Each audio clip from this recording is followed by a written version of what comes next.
여러분 안녕하십니까?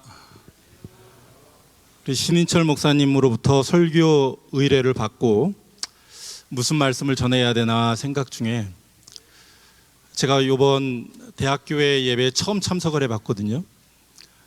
아마 처음이자 마지막이 될 것 같은데 성경을 이렇게 뒤적뒤적거리면서 무슨 말씀을 찾을까 보는 중에 사도 바울의 글이 눈에 띄었습니다. 화면 전환 가능합니까? 네.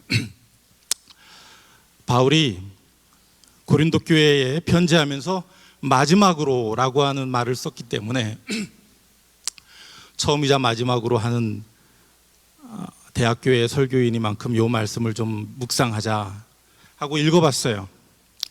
마지막으로 말하노니 형제들아 기뻐하라. 온전하게 되며 위로를 받으며 마음을 같이하며 평안할지어다. 또 사랑과 평강의 하나님이 너희와 함께 계시리라. 거룩하게 입맞춤으로 서로 문안하라. 안녕하십니까? 저는 오성규 목사입니다. 거룩한 입맞춤으로 문안은 못 드리지만 여러분들에게 반갑게 인사의 말씀을 드립니다. 이 말씀을 읽으면서 전에도 많이 읽었던 말씀이지만 마지막으로 당부하는 사도 바울의 이 말씀 속에서 예전에는 느끼지 못했던 고린도 교회를 향한 바울의 애정과 간절함을 느낄 수 있었어요.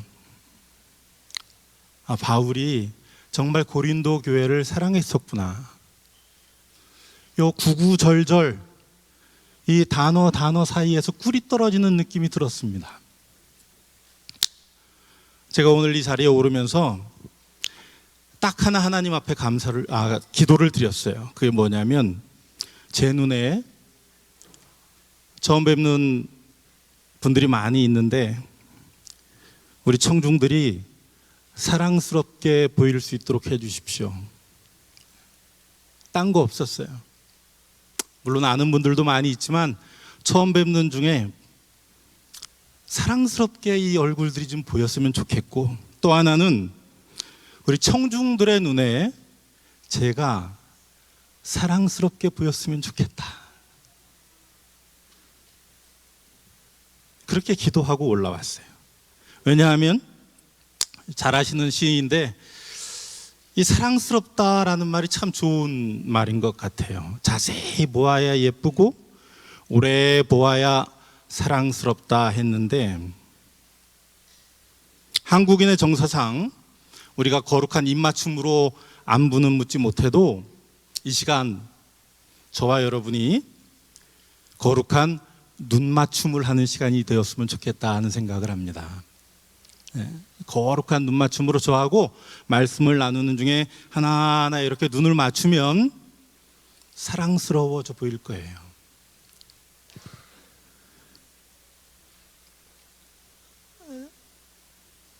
이 시간 전에 느끼지 못했던 사랑을 이 공간에서 느끼고 돌아갈 수 있기를 간절히 소망합니다. 사실 설교단에서 전해지는 메시지도 중요하지만 중요한 것은 메신저라고 생각합니다. 아무리 메시지가 훌륭해도 메신저가 후지면 그 메시지가 잘 들어오지 않아요. 그런데 메신저보다 더 중요한 게 누구냐면 리시버입니다. 리시버가 얼마나 준비된 마음으로 메시지를 듣느냐, 이게 더 중요하거든요. 그래서 제가 소망하기는 저는 여러분들에게 정말 사랑스러운 눈빛을 보내면서 설교할 테니, 아니 간증할 것입니다.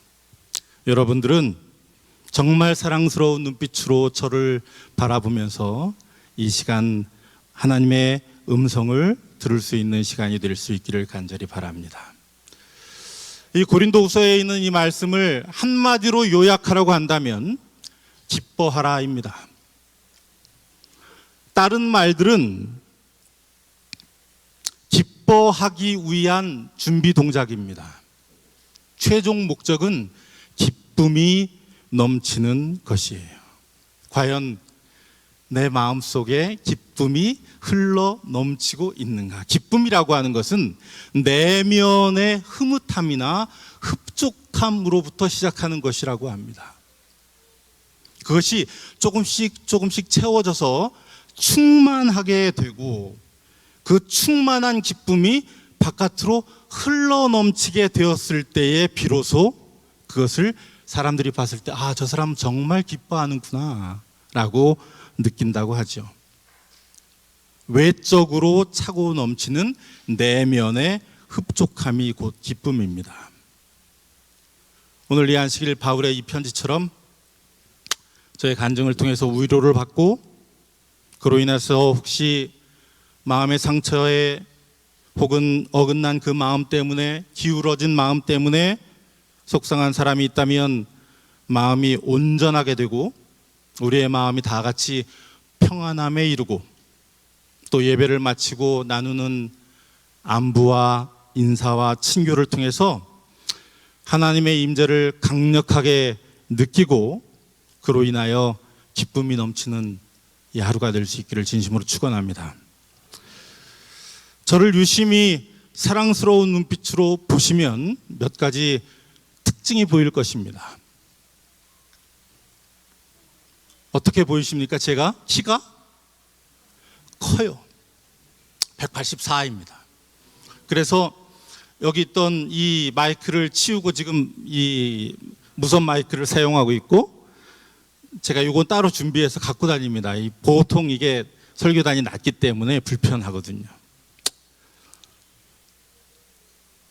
자세히 또 사랑스러운 눈빛으로 보면 또 다른 특징이 눈에 보일 수 있습니다. 얼굴이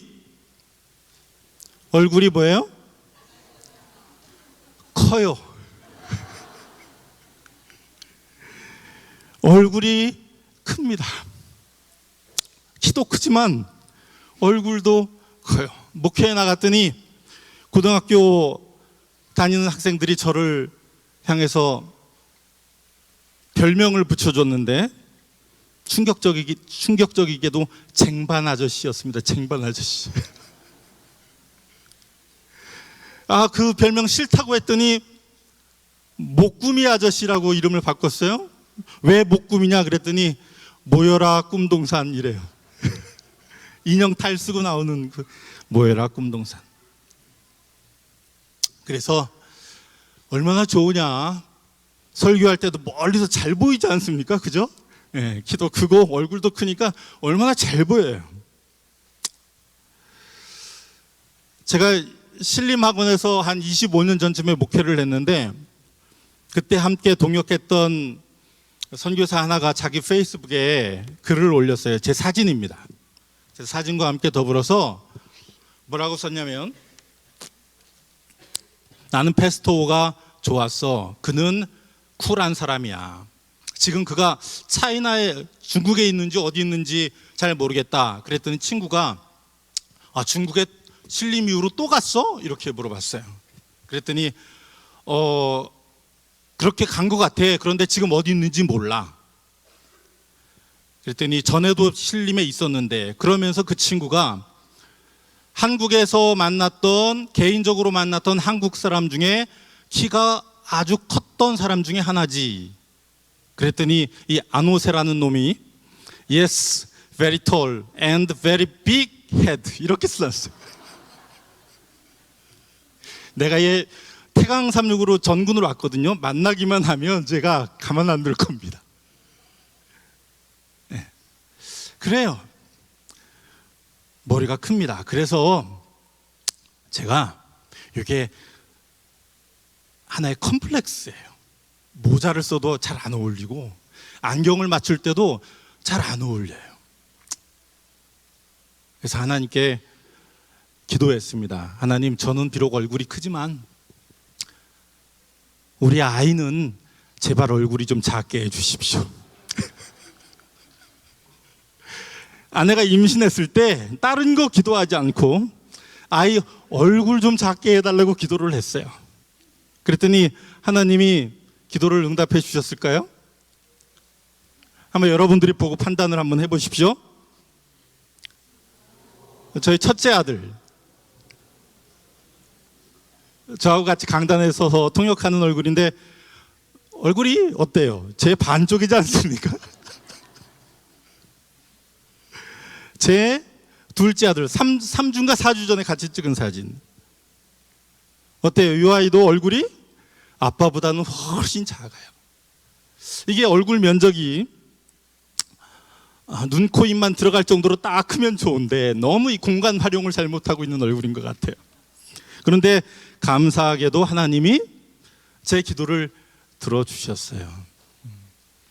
오늘은 기도의 응답과 관련해서 기도란 무엇인가에 대해서 제 기도의 경험을 여러분들과 함께 나누면서 기도의 의미를 살펴보는 시간을 좀 갖도록 하겠습니다.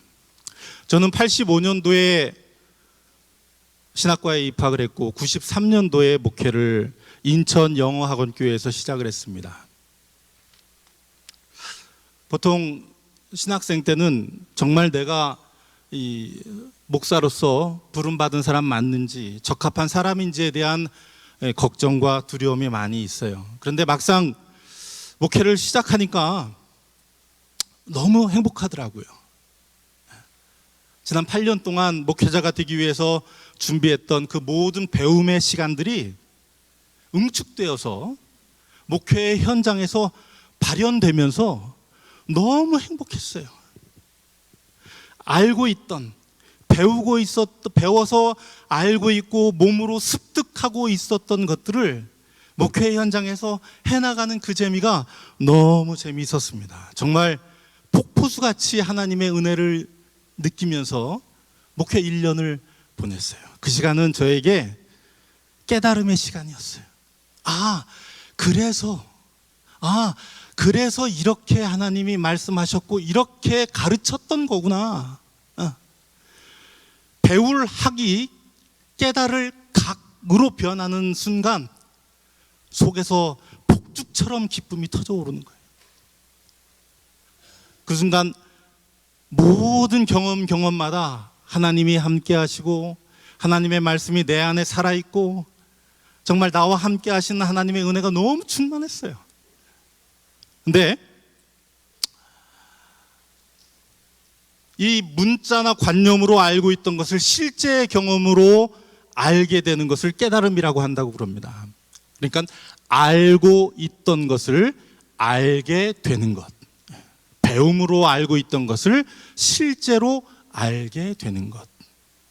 영어로는 정확한 뜻은 아니겠지만 그것을 리얼로 깨닫게 되는 것, 리얼라이즈 하는 것이 깨달을 각자가.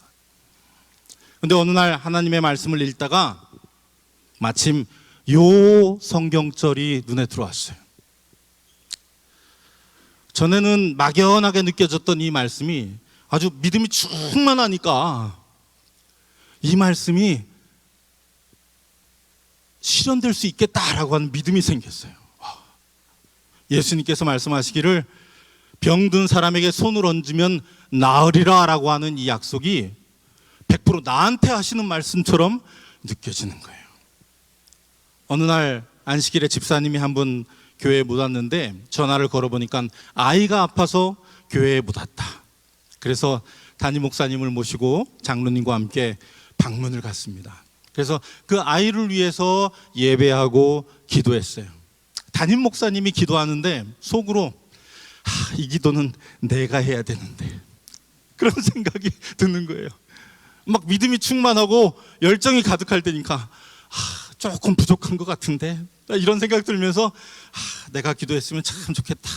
그러고서 예배를 마쳤습니다. 예배를 마치고 과일을 꺼내놓고 환담을 나누는 중에 제가 살짝 아이를 들고 방을 나왔어요.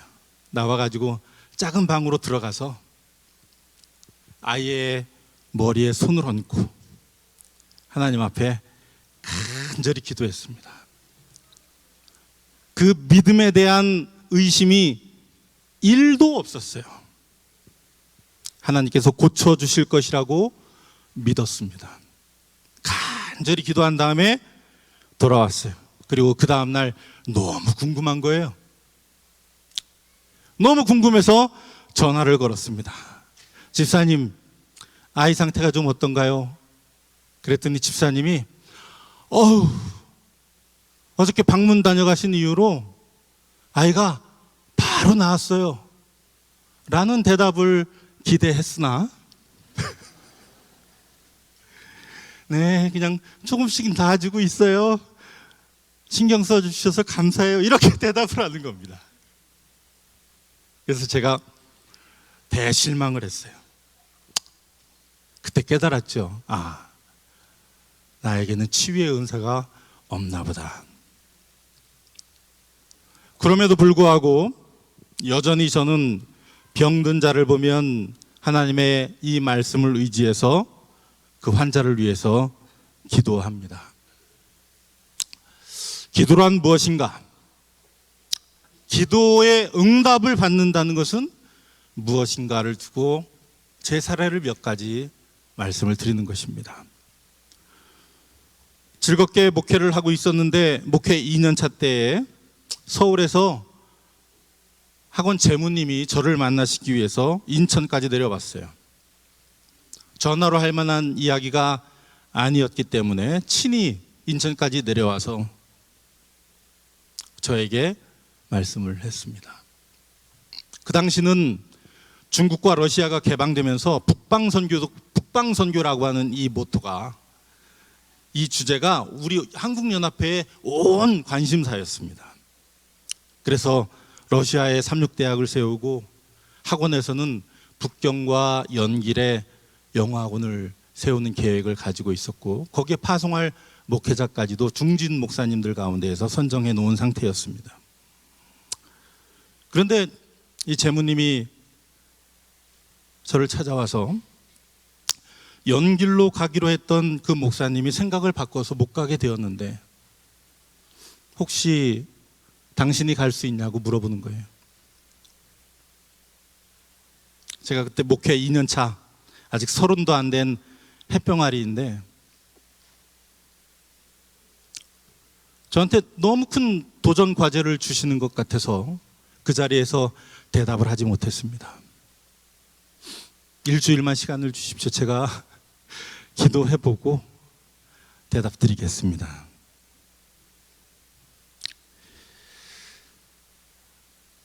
그리고 기도를 하는데 하나님께서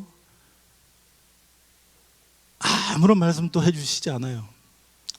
무릎을 꿇을 때마다 그런데 자꾸 내 머릿속에서 맴도는 노래가 하나 있어요. 떨쳐버리고 하나님의 음성을 듣고 싶은데 계속해서 내 마음속에 떠나지 않는 노래 가사가 있어요. 이거예요, 이거. 신학교 때부터 줄기차게 불러왔던 노래. 부름받아 나선이 몸 어디든지 가오리다. 이 노래를 너무 많이 불렀는지 기도하려고 무릎만 꿇으면 이 가사가 떠올라서 도무지 기도를 하지 못하겠는 거예요. 일주일을 약속했지만 3일을 넘기지 못하고 본부에 전화를 걸어서 가겠습니다. 대답을 했어요. 저는 이것이 하나님의 음성인지 아니면 반복된 습관의 기억이었는지 잘 모릅니다. 그런데 당시에는 그것이 하나님의 메시지라고 생각하고 가기로 선택을 했어요. 과연 그것이 하나님의 응답이었을까? 궁금합니다. 연길에 도착하니까 젊은 전도사가 풀어야 되는 문제들이 너무나 많아요. 학원을 하나 세운다는 것이, 그리고 외국 땅에서 온갖 방해를 받아가면서 학원을 세우는 것이 쉽지 않아요. 어려운 문제들이 많이 있습니다.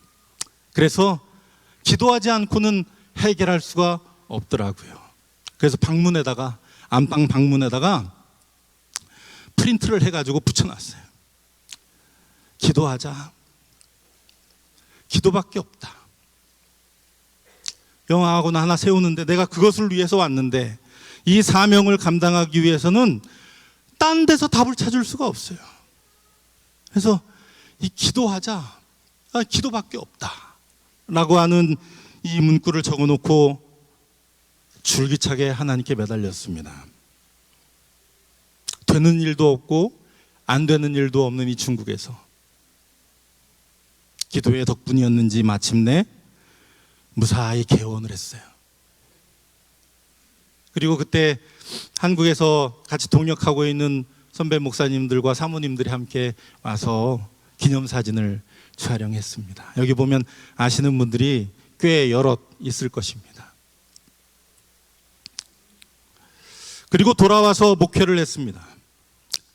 10여 년 학원과 합회를 드나들면서 목회를 하다 보니 어느덧 15년 차가 되었고, 가만히 생각해 보니 15년 동안 제가 임지를 바꾸어서 목회를 한 것이 7차례가 되더라고요. 15년 동안 7군데를 돌아다니면서 목회를 했어요. 2년이 조금씩 넘는 것이죠. 그 사실로 인해서 제가 마음이 참 불편했습니다. 원래 내가 생각하고 있는 목회하고 너무 방향이 달라요. 마음 같아서는 내가 침례준 아이들 잘 길러서 결혼할 때 주례도 하고, 그 아이들이 아이를 낳아서 교회를 데리고 오면 봉헌식도 하고, 함께 늙어가면서 그 아이가 자라는 것을 보면서 침례도 주고, 뭐 이랬으면 참 좋겠는데 2년마다 임지를 옮기는 게 마음속에 많이 괴로웠습니다. 그래서 2007년 12월 크리스마스 이브에 제 아내와 함께 기도하면서, 만약에 하나님이 다시 한번 외국에 나가서 목회를 할 수 있는, 혹은 선교할 수 있는 길을 주신다면 그때 우리가 거부하지 말고 하나님의 뜻이라고 생각하고 나가자라고 다짐을 했어요. 그리고 그날 그 주에 안식일에 우리 교회에 손님이 한 분 찾아왔어요. 중국에서 온 대학 동기인데 원래는 다른 교회를 가려고 그랬대요. 원래는 다른 교회를 가려고 했는데 어찌어찌 하다가 늦어서, 그곳까지 가면 너무 늦을 것 같아서 전철을 타고 가다가 중간에 내렸어요. 내려서 제가 담임하고 있는 교회에 갑자기 온 것입니다. 자기가 지금 중국에 있는데 자기가 다니는 그 교회에서 담임 목사를 찾고 있다. 원래는 동중한 앞에서 목회자를 파송했는데 목사님이 사정이 있어서 귀국하게 되었고, 더 이상 동중한 앞에서는 목회자를 파송하지 못한다고 한다. 그래서 교회가 지금 목회자를 찾기 위해서 고심하고 있다라는 말을 했을 때 제 생각이 어떤 기분이 들었을까요? 아, 이거 내 기도의 응답이다. 그죠? 아멘 나와야죠. 그래서 형, 내가 가면 안 돼? 라고 얘기를 했어요. 그랬더니 너가 오면 좋지. 집에 돌아와서 아내한테 얘기를 했더니 아내가 고민하다가 가자고 그래요. 그 당시에 아내는 하고 싶은 일이 있어서 피아노를 열심히 연습을 해가지고 대학원에 입학해 놓은 상태였어요. 그래서 이제 다음 몇 달 지나면 대학원을 다녀야 되는 부푼 꿈을 안고 있었는데, 내가 한국에서 이런 식으로 목회하는 거는 영 아닌 것 같아 라고 자꾸 힘들어하니까 남편을 위해서 자신을 희생한 것입니다. 자신의 꿈을 포기하고 제 아내가 그러자고 그랬어요. 아내의 동의를 얻었는데 학원에서는 난리가 났습니다. 남자 나이 40이면 가장 열심히 일할 수 있는 황금 같은 시기인데 자네가 지금 어디를 가느냐, 왜 거길 가려고 하느냐? 절대 안 된다. 저는 하나님의 뜻이라고 생각해서 말씀을 드렸는데 놔주질 않는 거예요. 그러더니 북경교회에서 비행기 표값을 드릴 테니까 사모님하고 오셔서 북경교회 사정을 한번 보시고 답사를 하신 이후에 결정을 하시라, 이렇게 제안을 했어요. 그래서 제가 북경으로 날아갔습니다. 북경에 가기 전에 먼저 제일 이 목회자들에게 선교지로 나갈 때 자녀가 있다면 고려하는 것이 자녀의 학원 문제를 고려합니다.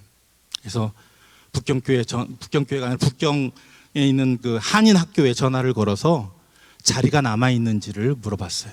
그랬더니 첫째가 3학년에 입학해야 되고 둘째가 1학년에 입학을 해야 되는데 1학년 자리는 충분한데 3학년 자리는 지금 한 자리 남아 있다. 빠지고 들어가는 것이 한 자리 남아 있는데 지금 벌써 8명이 신청을 해놓은 상태이고 제가 9번째라는 거예요. 그래서 학교에서는 공평하게 학생을 받기 위해서 정해진 날에 학부모들이 자녀들과 함께 모여서 추첨을 하니까 만약에 자녀를 한인학교에 입학시키고 싶으면 그날 오시라, 이렇게 안내를 했어요.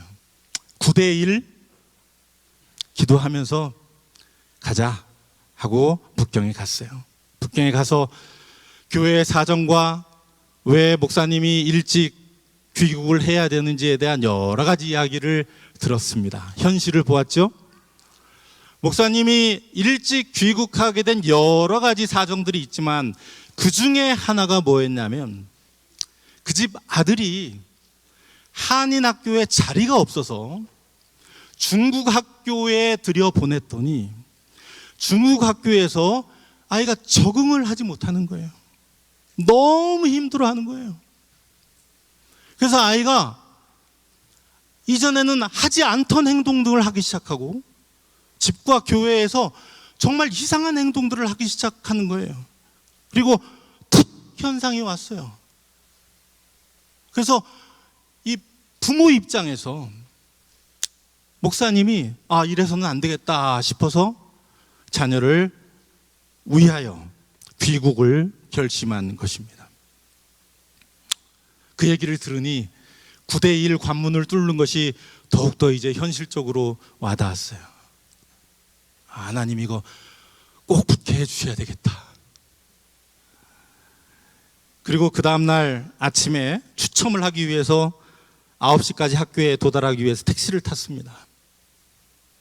제 아내가 그런데 택시 안에서 저한테 여보 할 말 있어, 이러는 거예요. 여자가 갑자기 할 말 있다고 그러면 남자는 긴장해야 돼요. 뭔데? 아무리 생각해봐도 처음부터 아이를 중국 학교로 보내는 것은 무리인 것 같아요. 이번에 추첨해서 떨어지면 하나님의 뜻이 아니다라고 생각하고 중국에 들어오지 맙시다 라고 말을 하는 거예요. 그러니까 그 얘기를 듣고 제 아내가 밤새 고민하고 말을 할까 말까 참다가 결국 택시 안에서 이 얘기를 한 거예요. 내가 대학원 안 가는 거까짓 거 희생할 수 있어.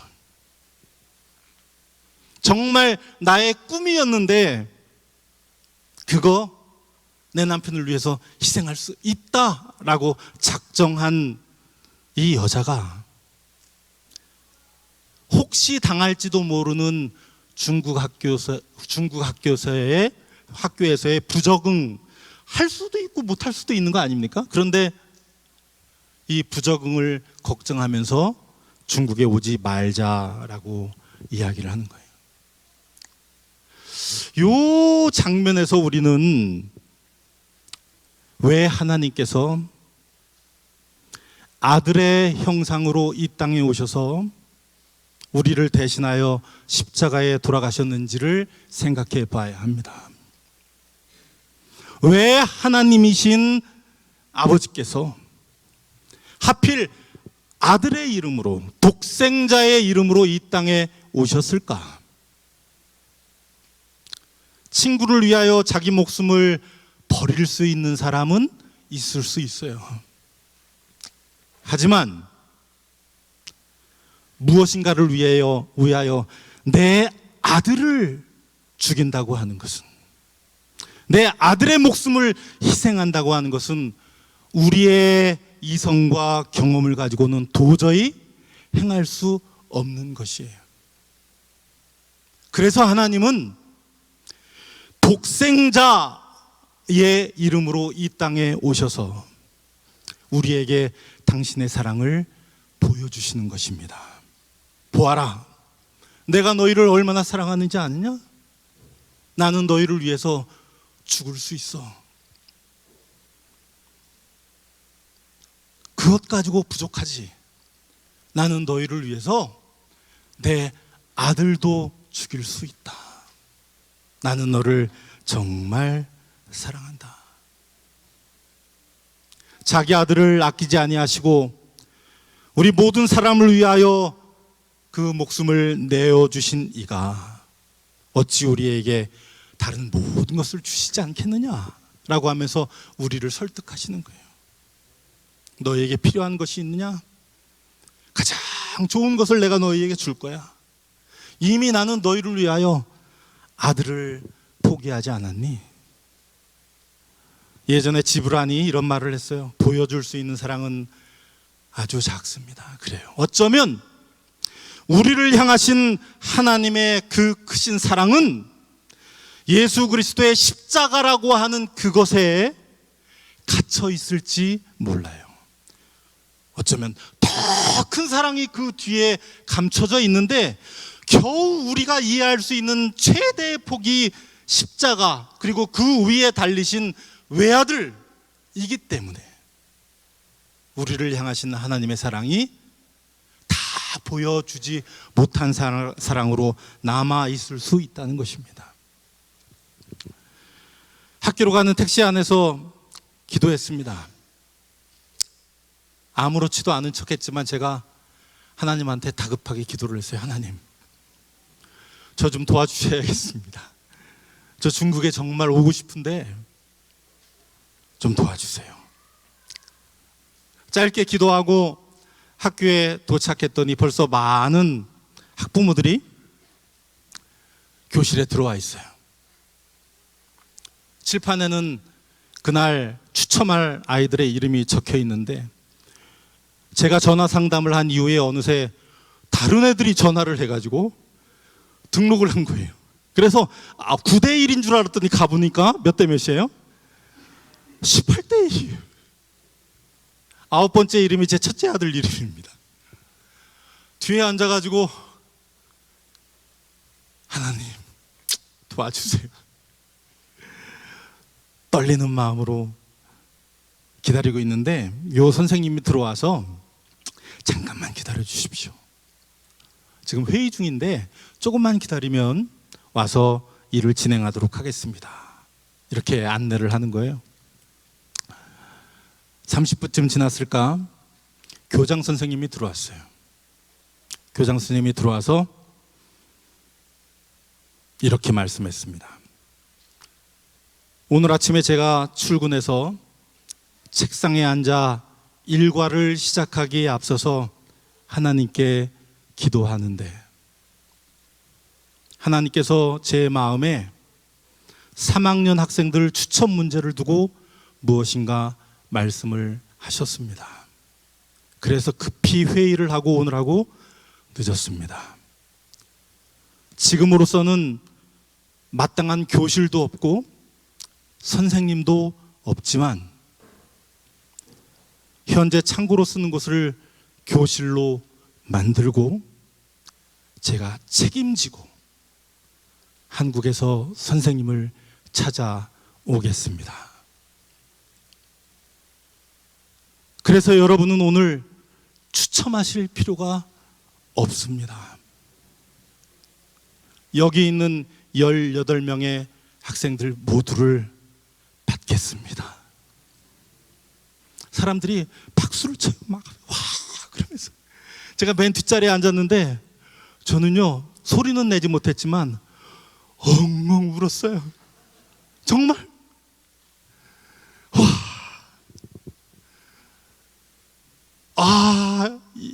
이 하나님이 내가 믿는 하나님이구나.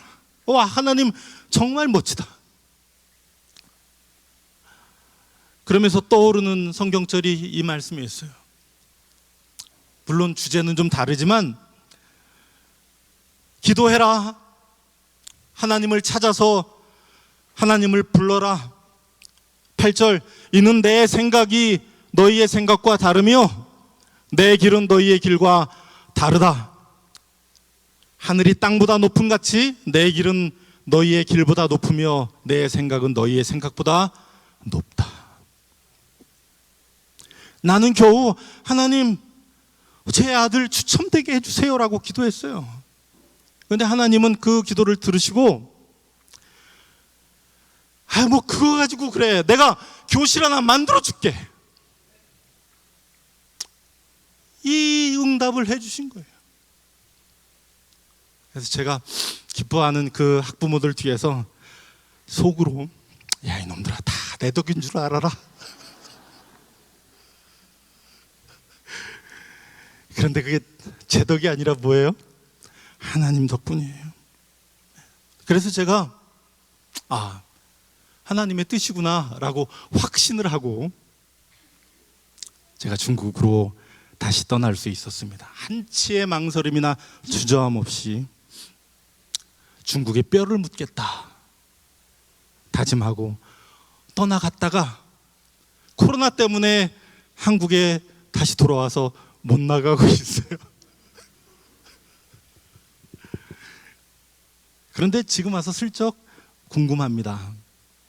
정말 하나님이 내 기도를 응답하신 것일까? 그날 내가 그 자리에 없었고 17명이 학교에 추첨하기 위해서 모였었다면 한 명만 추첨으로 들어갔을까? 아니면 17명 학생들이 개설된 한 반에 같이 들어갈 수 있었을까? 생각이 들어요. 그런데 중요한 것은 내 마음이 심란하고 고민이 있을 때마다 나는 기도를 통해서 하나님의 뜻을 물었고 기도하면서 하나님을 신뢰하며 하나님의 뜻을 찾았다고 하는 것입니다. 나에게는 믿는 구석이 있었고 내 고민을 털어놓을 하나님이 계셨다는 것이죠. 오늘 기도와 관련한 몇 가지 사례를 들어서 여러분들께 말씀을 드렸습니다. 기도란 무엇인가? 왜 기도를 하는가? 과연 응답받는 기도란 있는가? 시중에 나가서 책방에 가보니까 하나님의 보좌를 움직이는 기도라는 제목의 책이 있어요. 정말 하나님의 보좌를 움직이는 기도가 있는가? 예수님의 기도를 보면 예수님이 우리에게 친히 이렇게 말씀하세요. 너희는 이렇게 기도하라. 뜻이 하늘에서 이루어진 것 같이 땅에서도 이루어지리다. 기도가 무엇인가? 하나님의 뜻이 땅에서 이루어지기를 소망하는 것이에요. 이 말씀을 가르치신 예수님의 기도는 가르침과 동일했습니다. 하나님, 제가 바라는 바는 내 앞에 지나가는 이 잔이 그냥 지나갔으면 좋겠습니다. 내가 마셔야 될 이 잔이 그냥 지나갔으면 좋겠는 것이 내 원이고 내 뜻입니다. 그런데 하나님, 내 원대로 마시고 하나님 원대로 하옵소서. 이것이 기도예요. 기도의 가장 큰 이점은 무엇인가? 하나님께 내 속 마음을 내어놓는 것이에요. 가식적인 사람들 들으라고 여러 사람들 앞에서 하는 기도 예수님이 하지 말라고 말씀하세요.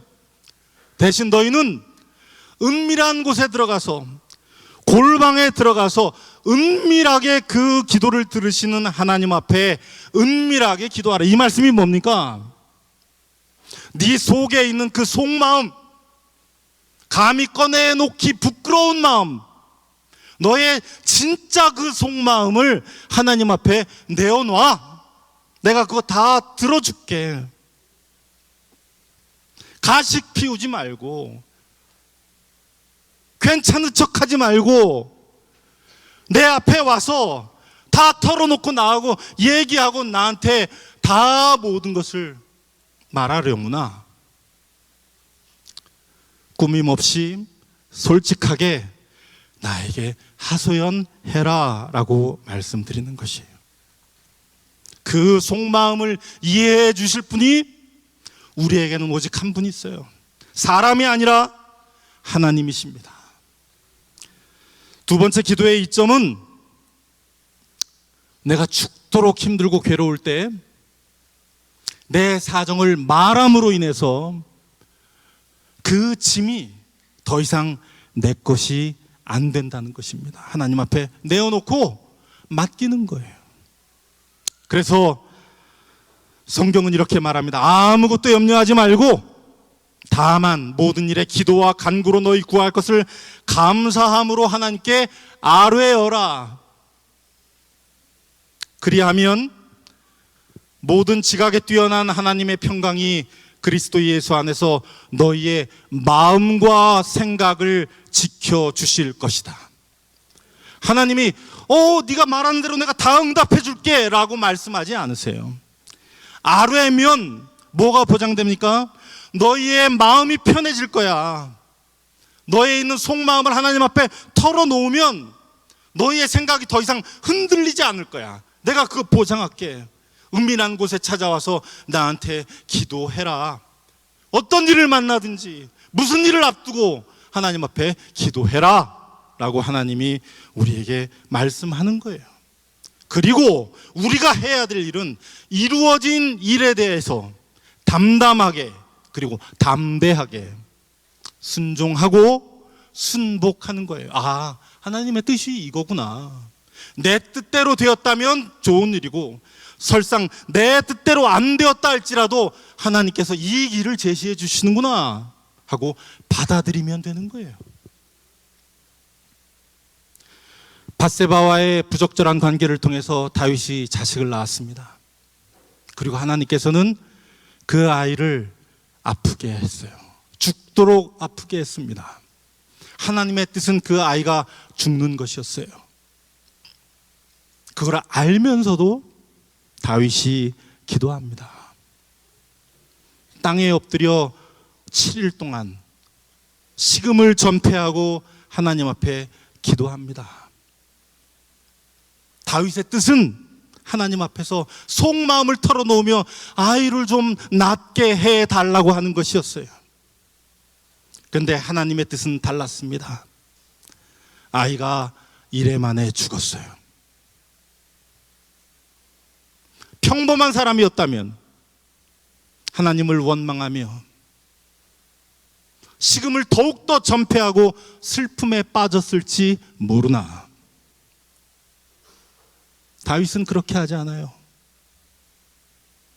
하나님의 마음에 합한 자, 하나님의 마음과 제일 통하는 사람 다윗은 죽었다는 소식을 듣자마자 담담하게 땅에서 일어나 몸을 씻고 기름을 바르고 의복을 갈아입고 여호와의 전에 들어가서 경배하고 왕궁으로 돌아와 명령하여 음식을 그 앞에 차리게 하고 먹은지라 일상으로 돌아갑니다.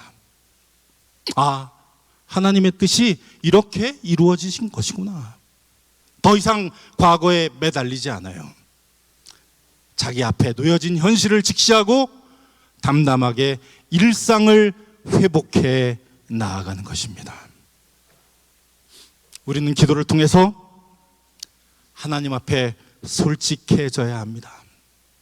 내 속에 있는 그 마음, 이기적인 마음, 남이 알면 부끄러운 마음 있어요. 분명히 있을 겁니다. 저도 있거든요.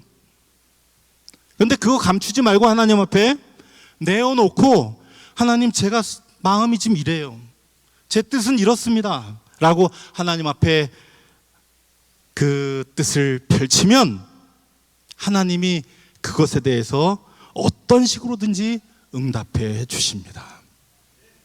하나님 앞에 아뢰십시오. 그리고 하나님의 뜻이 나타난다면 따르십시오.